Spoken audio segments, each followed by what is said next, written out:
അദ്വാനിയുടെയും വാജ്പേയിയുടെയും കാലഘട്ടത്തിൽ പാർട്ടിയുടെ വിശ്വസ്തനായ ശത്രുഘ്നൻ സിൻഹ ഇപ്പോൾ പാർട്ടി വിട്ട് കോൺഗ്രസിലേക്ക് പോകാൻ ഒരുങ്ങുകയാണ്.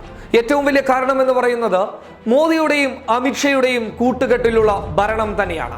ആൾക്കൂട്ട കൊലപാതകത്തിനെതിരെയും നോട്ട് നിരോധനത്തിനെതിരെയും ശക്തമായി ശബ്ദിച്ച ശത്രുഘ്നൻ സിൻഹ ഒടുവിൽ BJPയുടെ കണ്ണിലെ കരടായി മാറുകയായിരുന്നു. നേരത്തെ പാർട്ടിയുടെ വിശ്വസ്തനായ ശത്രുഘ്നൻ സിൻഹ പിന്നീട് പാർട്ടിയുടെ തന്നെ ശത്രുവായി മാറുകയായിരുന്നു.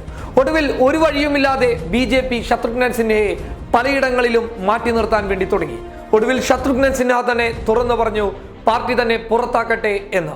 ഒടുവിൽ പാർട്ടി പുറത്താകാതെ ശത്രുഘ്നൻ സിൻഹയ്ക്ക് പട്നയിലെ സാഹേബിൽ സീറ്റ് നൽകാതെ വഞ്ചിച്ചുകൊണ്ട് രവിശങ്കർ പ്രസാദിന് സീറ്റ് നൽകാൻ BJP മുന്നിലോട്ട് വരികയും ചെയ്തു.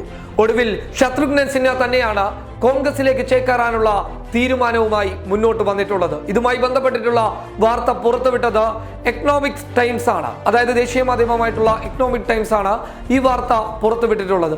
എന്തായാലും ശത്രുഘ്നൻ സിൻഹ ബീഹാറിൽ കോൺഗ്രസിനോടൊപ്പം ചേരുമ്പോൾ കോൺഗ്രസിന് വലിയ കരുത്തായിരിക്കും അവിടെ ഉണ്ടാവുക. എന്നാൽ ഈ വിഷയവുമായി ബന്ധപ്പെട്ട് രാഹുൽ വ്യക്തമായിട്ടുള്ള പ്രതികരണവുമായി മുന്നോട്ട് വന്നിട്ടുമില്ല. എന്നാൽ BJP ആവട്ടെ സാഹേബിൽ പുതിയ സ്ഥാനാർത്ഥിയെ കൊണ്ടുവരാനുള്ള നീക്കവുമായി മുന്നോട്ട് വരികയാണ്.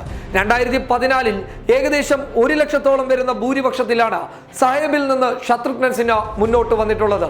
അത് മാത്രമല്ല, മോദിക്കെതിരെ ശക്തമായ രീതിയിൽ പലതവണ പല വേദികളിൽ ആഞ്ഞടിച്ച ശത്രുഘ്നൻ സിൻഹ മോദി അമിത്ഷയുടെ ഏറ്റവും അടുത്ത ശത്രു എന്ന് വേണം പറയാൻ.